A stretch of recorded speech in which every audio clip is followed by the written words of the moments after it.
Hey guys, it's Iconic, and in this video we are going to be covering the much highly requested Val Absolution Necromancer, which we're going to be updating for the 3.28 Mirage League. Now, for a more in-depth guide which goes into the nitty-gritty of the entire build as a whole, I'm going to link my video from 3.27 Keepers of the Flame in the description as well. Some things have changed in the build. That video is still very accurate, with the core of the build still being very much the same. Now, much like with the Dominating Blow video, we're going to be talking about Absolution, what the skill even does to begin with, and why you should consider playing Absolution, and also what deal breakers you might have that exist with the Absolution playstyle that might, turn you away, just so you know if the build is for you or not from the get-go. Now, Absolution is a spell that calls down lightning on a target. When this spell is cast by the player, it applies a debuff to the enemy. This debuff lasts 3 seconds, and if the enemy dies while affected by the debuff, you summon minions called Sentinels of Absolution. Now, these Sentinels of Absolution, they're going to repeat the exact same skill, exact same Absolution skill, except they aren't going to apply the debuff, which means they cannot summon themselves. It also has a Val version which transforms one of these Sentinels into the campaign boss Innocence, gaining some pretty insane abilities in the process. Now, for why you should play Absolution. It is a very efficient minion which doesn't require a lot to function. You can get through the campaign and to red maps on a minuscule budget, and that can be scaled all the way to Ubers without investing mirrors into your build. It is also unlocked in Act 1, and it has the potential to trivialize the entire campaign, just depending on when you get the Val version, when you can afford it and stuff like that. And a big positive, was also buffed in the patch, so it will be stronger this league than it has probably, I won't say ever been, but than it has been in recent times anyways. Now, for why you should not be playing Absolution, for what I can see as potential deal breakers, just like with Dumblow, a very big turnoff is going to be the league mechanic, which according to GGG, the Mirage zones, which show up in every map, are going to be new instances, and as such, they are going to start you off having to resummon your minions from scratch.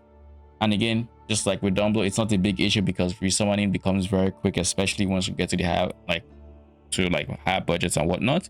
But it is still something to keep in mind, just in case that is a deal breaker for you. Now, another notable downside is that we are going to be going the Chaos Bloodline, and this Ascendancy requires us to corrupt our items, which means we might be breaking some items on the way as we upgrade our gear, which just in general increases the cost of getting to a decent setup, if that makes sense. But anyways, those are the bigger disadvantages that I can think of. So without further ado, let's talk a bit about the build. If you haven't already, do consider liking and subscribing, as it helps the channel out a lot. Now, we're going to start off with the high budget. Now, this is a setup that I actually made without a Mageblood version. However, I am considering making an even higher budget for those that like push past the Mageblood.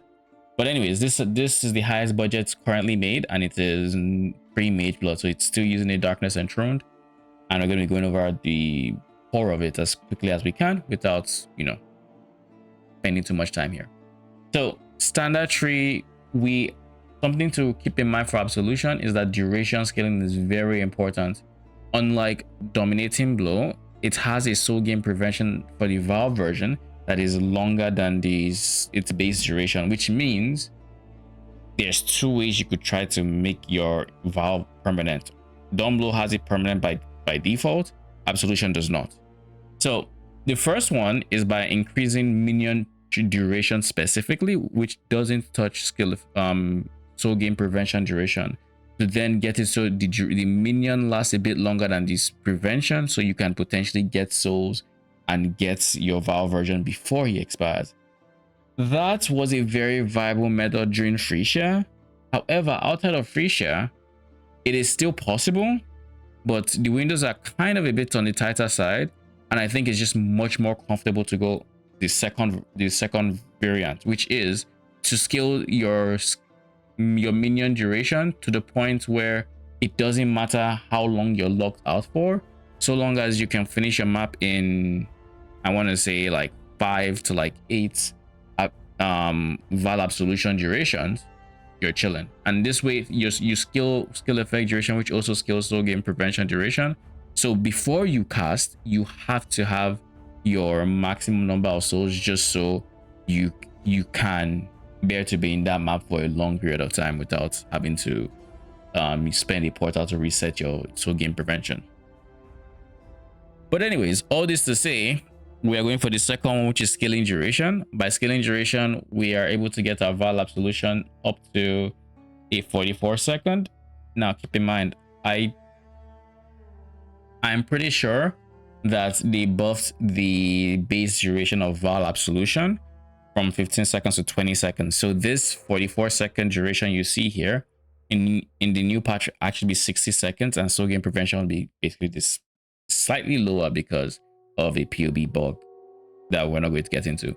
But in any case, we have 60 seconds uptime on our Val Absolution and about, I want to say maybe somewhere along the lines of 70 to 75 seconds soul game prevention, but we don't care about that, because what we're going to do is we're going to get the full 40 souls, which we can hold, and every single time we need to cast Val Absolution is going to cost 6 souls.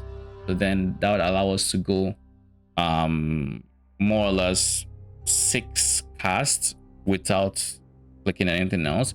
But we are also going to be stacking a modifier called Val skills have a chance to regain consumed souls when used. I'm going to be maximizing that, so you can get 20% on Arteria's Reign, and you can also get, I think it's about 30%, to get 20% rather on Priest of Yarmark Ascendancy. So that gives you a total of 40% chance to regain souls. So that means 40% of the time you press the ability, it actually is not even going to take those 6 souls. So you have even more time before you have to regain souls with Val Absolution. This makes the playstyle very, very comfortable, and you really don't even have to think about keeping your minions up much, because they're up for a decent amount of time to begin with.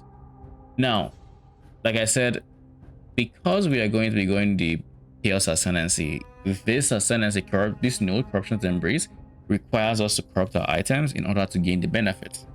Now, at a minimum, you want to have at least 4 items, because Shepherd of Souls is very important. It is the reason why this goes from 40 soul cost to 6 soul cost, and we can have multiple casts with the same amount of souls. Very important. You need a minimum of 4.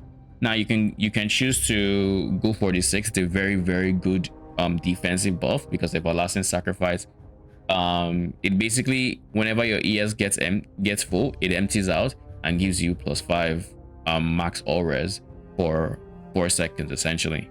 Very, very strong defensively, and you would want to maintain as high of an uptime as possible using this. And one of the easier ways to prevent or to keep the ES topped off is by going Divine Shield with block, because whenever you block a physical damaging hit, it counts as you fully mitigating that hit, and so you just regenerate 3% of that as ES per second. Now we are also going to be running Eldritch Battery, so that it doesn't, damage we take doesn't reduce our ES, to then further help us gain ES uptime. Now this setup uses Doriani, so we are going to be converting full lightning damage we take to other elements. We're getting 20% from Dawnbreaker, we're getting 30% from Watcher's Eye, and we're getting 50% from Glorious Vanity with Jibakwa, which gives us Divine Flesh, which converts 50% to Chaos. But then all damage bypasses ES. Now you might go on ahead and ask me, well, if all damage bypasses ES, why can't this cover life? It can. It can cover life, because whenever you take damage, it still stops ES recharge anyways. But by having Eldritch Battery, we get to reserve most of our mana and still be able to use our skills and stuff like that. As that, that is the main thing you need to know about the setup. Just like the Dawnblow, we are going Forbidden Flesh and Flame with Mistress of Sacrifice.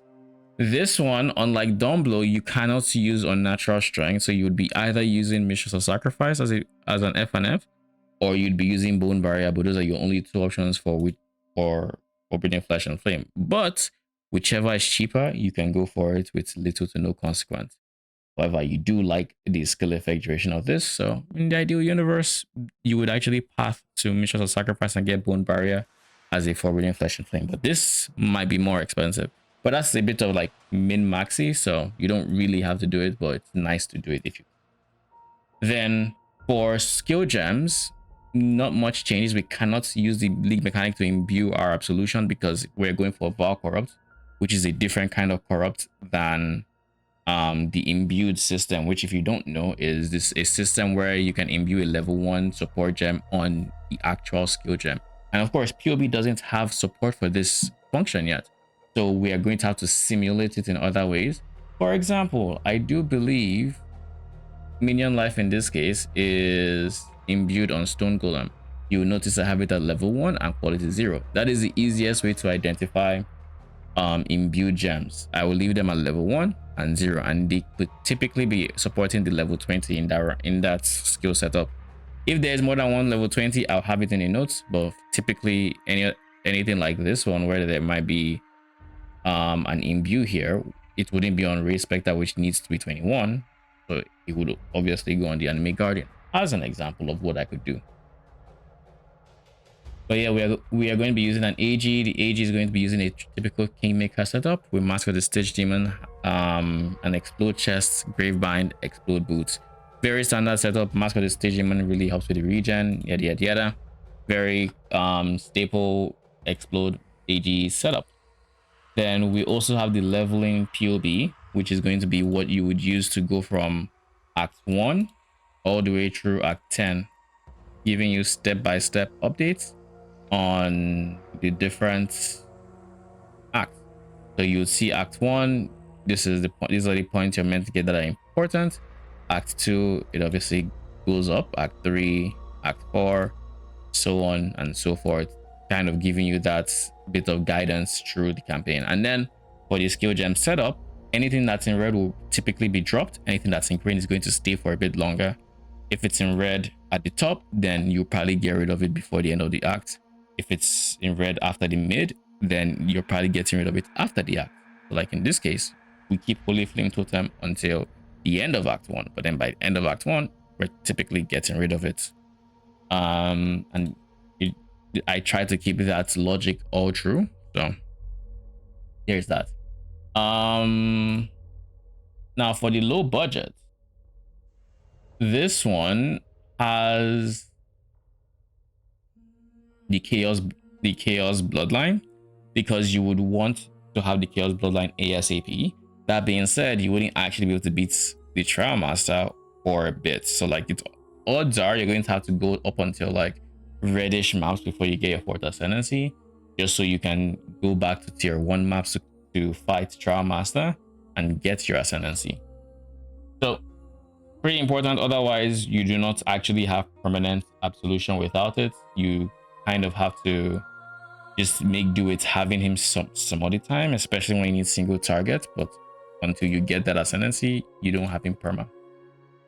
Then once you get that Ascendancy, you're going to have to corrupt items now, and I recommend buying unique items corrupted, like Reverberation Rod, Darkness Enthroned, Purple Stone. That way you do not have the chance to break your item and you know exactly what you're getting. And we do use 4 unique items, which means it's very easy to hit the minimum for Shepherd of Souls, which is the most important node on this Ascendancy. Now I still recommend going for Everlasting Sacrifice, but when you're on League Start mode, you don't always have the budget to corrupt everything or take the gamble to corrupt stuff to go for it. So if you can't go for it, fine. This setup doesn't have it checked on POB. All these numbers are without the bonuses from Everlasting Sacrifice. But we are going for Reverberation plus Bones of Valor, so we can hit Spectre level 25. For the Spectre itself, we're using Slave Driver, which we switch to Wretched Defilers for extra DPS, and we're getting to 25 so we can have a 4th Spectre, so we have a bit more damage coming in. Once we go forward to the medium budget, we lean away from DPS Spectres and we then go towards support specters to actually buff our Val Absolution. We don't use anything like imbue gems on this setup, and the tree is very straightforward. Very straightforward. Enduring Composure for endurance charge gen. We go for the 6 life mastery for a lot of life, and in the ideal universe you get a very high roll life on the chest. But if you cannot get past a certain threshold of life on the chest, I like to say it's around like 120 life, don't actively avoid life, because then you get to fully benefit from the life mastery that says 15% increase maximum life if there are no life modifiers on your equipped body armor. So just keep that in mind. If the chest piece has below 120 life, do not get it. Instead, get something that doesn't have any life. You will get more life as a result, as counterintuitive as that sounds. And then for the medium budget, we are moving to Jinx Juju. Like I said, now we're going to be relying on our Absolution more for DPS. So we now have support specters. We're opting for a perfect Spirit of Fortune to replace our purple stone, so we still have Lucky Lightning. We're using Forest Warrior for Calling Strike and Onslaught. Guardian Turtle for Determination, Aura, and Blasphemer for Smite, which is and his Smite is way better than ours, than player Smite, so it's a very, very big buff when it's up. Everything stays kind of the same. Now you lose some of the unique items that you corrupted, so you're going to have to lean into what will likely be ring corrupt or just boot glove corrupt. This is where your rare items start being put to test, and your RNG is really tested at this point. But you're going to need some rare items that will be corrupted, and the easiest I think to corrupt or to buy corrupted are going to probably be rings, because you can get pretty decent rings that are corrupted, and you can easily get these 4 corrupted and have your minimum. And then for an extra 2, you would then throw in your gloves and potentially maybe the shield or the boots, one or the other. Just pick whatever you think is the cheapest and YOLO it, basically. We're also going to be using our series ring at this point for the uptime from gaining back your consumed souls, and then of course we have Corruption's Embrace for the remaining portion of that. Well, not Corruption's Embrace, we actually haven't gotten the Priest of Yawmak rather. And that's about it. Pretty much the summary of Val Absolution. Again, if you want a more in-depth guide, check the video linked in the description. It is very, very detailed and very, very I explain everything in depth, and I explain from a new player's point of view. So if you're a new player, that is a more beginner friendly guide. As always, if you like the video, do consider liking and subscribing, as it helps the channel out a lot. If you have any questions, don't hesitate to drop them in the comments or come by stream to ask once I start going live.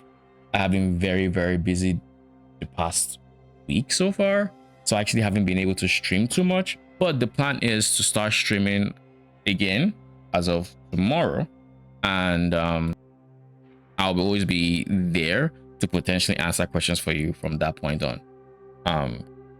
Tomorrow, in this case being Wednesday, so that would actually be yesterday for as of when you're watching this video. Kind of weird, I know, but as of time of recording, it's currently Tuesday, so but at this point I'm yapping. Like I said, if you have any questions, leave them in the comments, and with all that said, thank you for watching.